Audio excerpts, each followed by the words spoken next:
ठाणे महापालिका निवडणुकीमध्ये शिंदेंची शिवसेना आणि भाजपच्या वरिष्ठ नेत्यांना युती हवी असली तरी भाजपच्या कार्यकर्त्यांचा आणि पदाधिकाऱ्यांचा मात्र युती विरोधात सूर कायम असल्याचं पाहायला मिळते।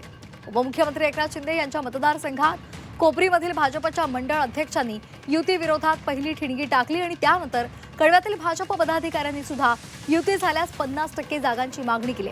अन्यथा स्वतंत्र निवडणूक लढवण्याची तयारी आहे असा दावा भाजपच्या पदाधिकाऱ्यांनी केलाय। कोणी कितीही दडपशाही केली, गुंडशाही केली, कितीही हल्ले केले तरी मी जे कार्य करतोय, ज्या पक्षाचं कार्य करतोय ते मी काय सोडणार नाही।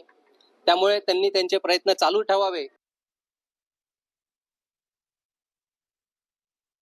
भारतीय जनता पार्टीचे कार्यकर्ते हे शिस्तीचे कार्यकर्ते आहेत आणि आम्ही भारतीय जनता पार्टीचे सर्व कार्यकर्ते प्रथम राष्ट्र, नंतर पक्ष आणि नंतर मी या भावनेने काम करत असतो।